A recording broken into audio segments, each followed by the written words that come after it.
Technically speaking. Welcome to our Technically Untechnical Technology Talk, a NIWC Atlantic production. And an award-winning podcast with your hosts, Chelsie Holloway and Alex Jackson. Award-winning podcast, that's right, that's us. But unfortunately, Alex, this year we were not at the Golden Globes. We didn't win one of those awards. No, we're not. Hopefully we'll get there next year, though. Yeah, why weren't we? What the heck? I don't know. I guess we just don't have the same clout as Amy Poehler, who won. Boo.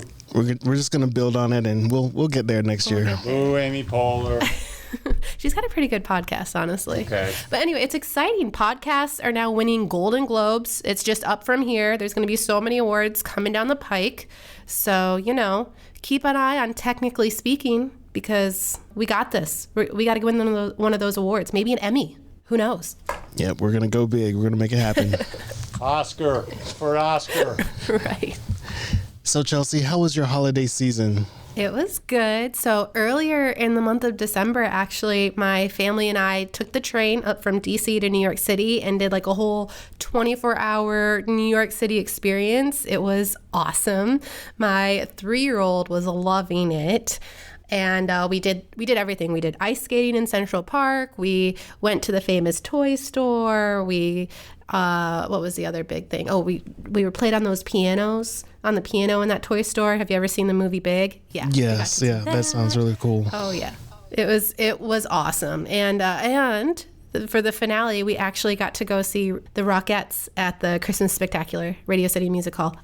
Amazing, 100% worth it. If you ever get the chance to go to that show, it's amazing, so cool. What's most important is you ate a bagel and had a cheese pizza. Yeah. No, my son was loving all the corn dogs. Every corn dog vendor, he was just like, I want a corn dog. So that was our food. Definitely got to check out those street food vendors. That's awesome. Yes. How about you? How was your holiday season? My holiday was great. I went to visit family in Augusta, Georgia, my grandmother and aunts and cousins. So it was a house full of folks, but it was always a great time with great food and all of that. So I'm glad I had a great time with everyone. Oh, amazing. Amazing. It's a good time always seeing family and getting together and having good food. So great. We ended 2025 on such a high note. That's awesome. Now we're jumping into 2026, a brand new series of podcast episodes coming your way. And we're going to start things off with a super exciting episode where we dive into NIWC Atlantic's work supporting the future of naval warfare. And the future includes autonomous or unmanned vessels. And we've got a whole team who does a lot of work in that area for the United States Navy. They are the Unmanned Naval Innovation Team, or UNIT. We chat with Mike Grass, who is a lead scientist and program manager for NIWC Atlantic Unit. Then, in our military moment interview, I talk with Gunny Sergeant Marco Haramiorias about his career serving in the Marine Corps. So get comfy, turn up that volume, and let's get started. Mike, thank you so much for coming onto the podcast. We're so excited to talk to you all about UNIT. But let's start off. Tell us what the goals are for this team and how many people are involved. Yeah. UNIT is focused primarily on rapid prototyping. Rapid capability, delivering robotic autonomous systems directly to our fleet customers. We work extensively with integration, resilient communications, assured communications, data science, data analytics, all of the backdrop needed to push unmanned and autonomous maritime capabilities out to the fleet. When we kind of got out the gate, we knew right away that we did not want this to be a lab-based project.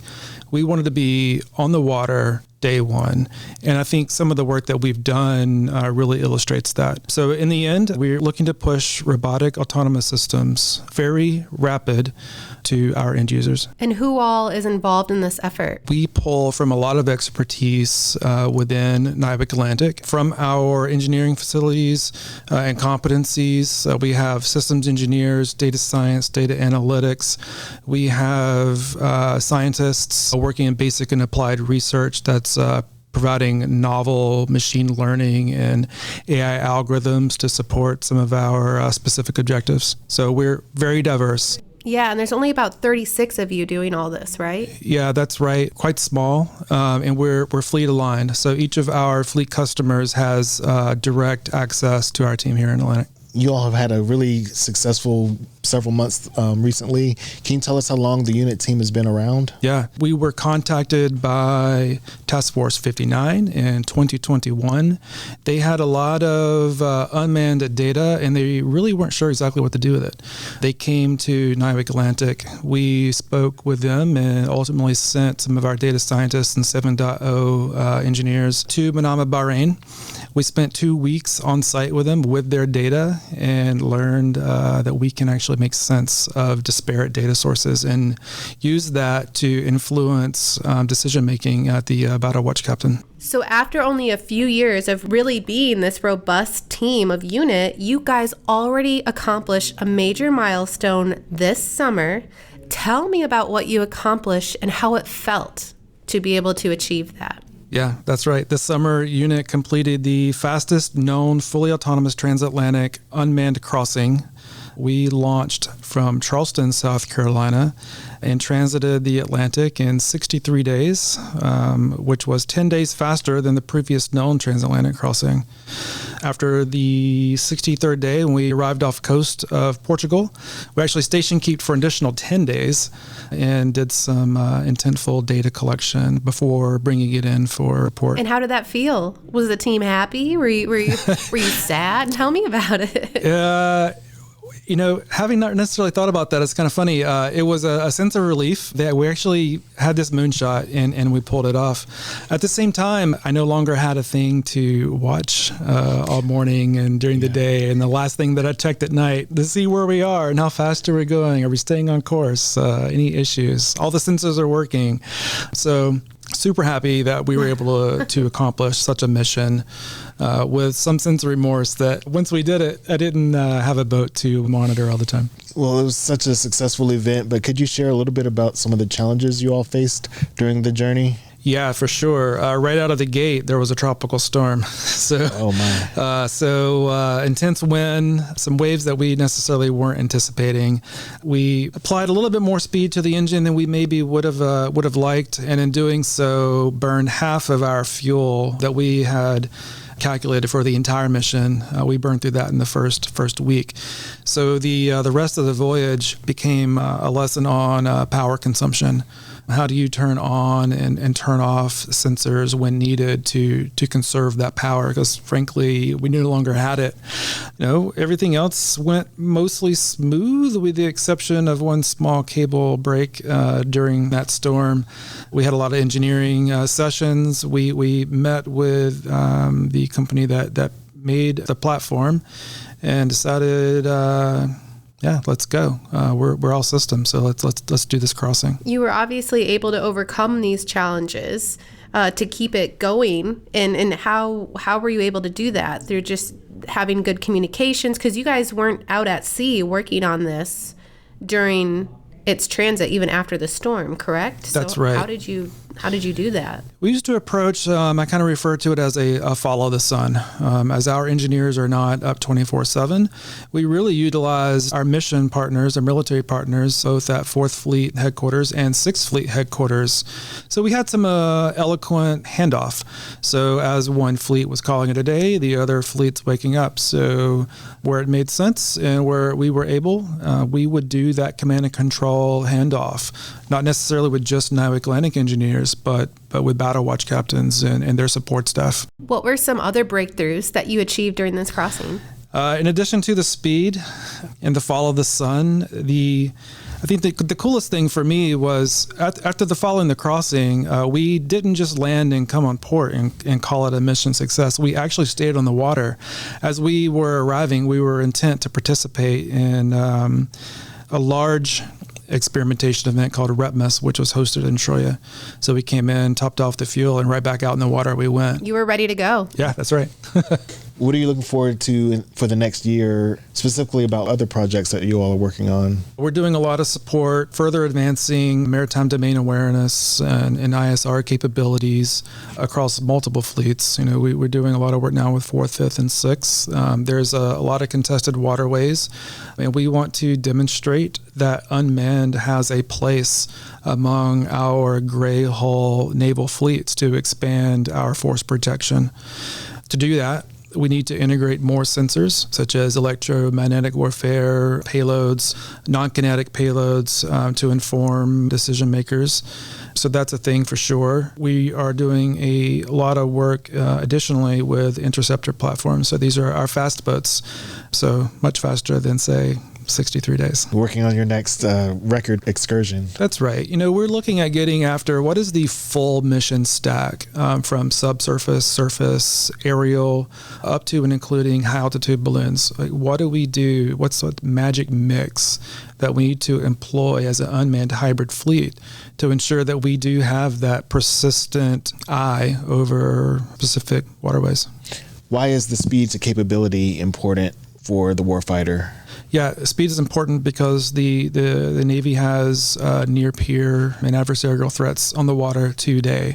We need to demonstrate how we can do manned and unmanned teaming with our unmanned assets, but in such a way that they complement and team with our traditional naval hulls. So you kind of touched on this, but I'd like to expand more on why it's so important for an unmanned fleet to be a part of modern warfare nowadays. We've been able to demonstrate the speed of capability for robotic autonomous platforms and their effects that they have had in specific armed conflict, taking in consideration specifically Black Sea and how the Ukrainians have been able to employ both kinetic and non-kinetic effectors using unmanned platforms. And we need to be able to demonstrate the same. It also reduces risk to sailors in some ways, right? That's absolutely correct. So one of the beauties with unmanned systems, and we do call them unmanned, they're not necessarily unmanned. Right. Although there's no crew on board, there is some manpower that goes behind the operations and maintenance, sustainment, and support of these platforms. But you make a very good point that in performing the duties of unmanned, we're not risking sailors and Marines in contested environments. Yeah, and you can cover more water with less sailors and like faster timelines, those type of things, right? And we need that to be competitive with any adversary moving forward when it comes to modern warfare. That's absolutely correct. We need to prove that we can truly perform long-range endurance and autonomous operations over any oceanic distance. And I think the work that we've done to validate those global C2 handoffs and demonstrate that the platforms that we have delivered are here today, they are mission ready today, and we're ready to employ them. Speaking of employing those critical assets, how is your team helping the warfighter complete its mission? Yeah, so our efforts directly supporting the unmanned fleet, we are extending that maritime domain awareness. We're employing more sensors, providing more effectors that allow our naval partners to take on risk with these machines that they may otherwise be less likely to perform. And we can do that in those contested environments. This will help us, cover more water with fewer people. I think it will help us to enable that persistent presence, faster sensing to shooting, and new concepts of operations that would otherwise be too costly and or too dangerous with only manned assets. Can you elaborate more on how your team is using the data that you're collecting to kind of improve all of the work that you're doing with the warfighter, with everything going on with unmanned vessels? Yeah, of course. We've talked a lot about putting vessels in places where it matters, but we also have to take measures to put the data where it matters. So we have data coming from every sensor on every platform. This could be telemetry, positioning. It could be full motion video, still imagery, sonar, electromagnetic, it could be radar. And all of this data has to get coalesced and placed where it matters. And in doing so, enables the fight for the mock concept. So this data comes off these platforms and goes through a cloud-based architecture and is delivered to the appropriate classification and fleet watch floor where those decisions are being made. So it's helping decision making in a very efficient way, and you're able to really move things quickly because of this data? Yeah, that's right. As we move data at machine speed and in near real time, we can provide the battle watch captain the ability to use unmanned to make naval decisions. And does this make you in some ways faster than some of the ships that are out there at sea? Maybe not necessarily faster, however, at a lower cost. Gotcha. That's important too. Yeah. These unmanned really provide a force multiplication, right? So you can do a lot more mission sets with a lot less risk and at a much lower cost. Great. Well, thank you, Mike, for joining us on the podcast. It's really exciting to hear what the unit team is doing and look forward to hearing more about your successes in the future. Yeah, thanks a lot for having me. I'm looking forward to doing a follow-up with you, talking about some of our next emerging technologies. Absolutely. Great chat with Mike. Always fun chatting with him. And this team has definitely got their hands full. The Navy is currently investing hundreds of millions of dollars in unmanned vessels, and UNIT is in the thick of innovation and testing around the technology needed for those vessels. So super impressive stuff. Yes, it was really great to see some of the other things they've done recently. And so I was really excited with what they've accomplished so far.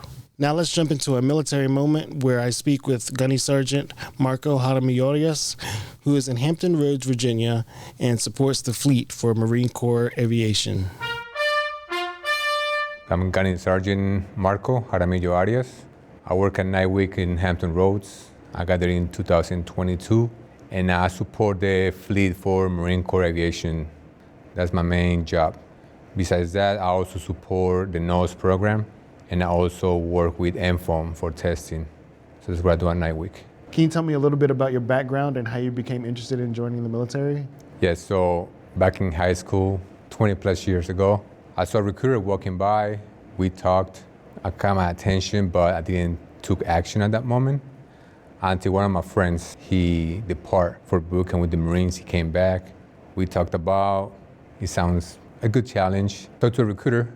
I was a little bit heavy, had to lose some weight, but I talked to him. He sounds really interesting. I had a family already. I had a wife and a kid. So it looks really promising for my future and my family. So I decided to take the challenge and go straight to the Marines because I heard it's the best branch. So I didn't look into other branches. I just went straight there. What has been the most rewarding for you in serving in the Marines? The most rewarding thing is all the brotherhood, sisterhood that we got with the Marines, like being deployed, you're there for your family, your spouses, your kids, but that cohesion and the bond that we make over there is like the best thing for me right now. Like I got friends all over the place that we reach out to each other. And also one of the reasons I joined too was travel and adventure. We got a benefit tag, and I love to go and explore different places, new cultures, and because it's about enjoying life and go out there and not just stay in one city, in one spot the whole time. So I love that. What has been your favorite sort of location that you've been, duty station that you worked at? As a duty station, NIWC has been the best one for me. I have learned a lot. It's a different environment, different flow of what I used to do with the fleet, with the old Marines. He's more technical, learning more things, and I like it. And also, I got to spend more time with the family because I don't deploy, so I get to see my family every day. So that's a plus for me. Well, that's really great. Well, thank you for your service, and thanks for being on the podcast. Thank you, sir. Appreciate it. Have a good day. It was great talking with him and hearing about his successes, and glad he's now able to spend time with his family. Yeah, and I thought it was really touching how important the relationships he's made in the military have been. He mentioned that feeling of brotherhood, and that was really great to hear that from him and how important that's been in the military. So we've got teams with UNIT, we've got brotherhoods. It's a group effort here at NIWC Atlantic that creates this success. I love it, Alex. I just love it. Yep, we've got one of the best teams here at NIWC Atlantic. And one of the best podcast teams that's going to win an award someday. Right, Joe? Woo! Another award. We've already won one. So yep. We got to keep going. Got to move up from here. As always, to learn more about anything we've mentioned in the podcast, check out our social medias under NavWar or our NIWC Atlantic website. Links are in the description. This wraps up another great episode. As always, we thank you for listening. If you have a tip or story that you think should be included in this podcast, please contact us at our public affairs email address, which is listed in the description. Naval Information Warfare Center Atlantic, also known as NIWC, is the East Coast branch of the Naval Information Warfare Systems Command within the Department of the Navy. We develop a range of technologies that provide state-of-the-art capabilities to the United States military.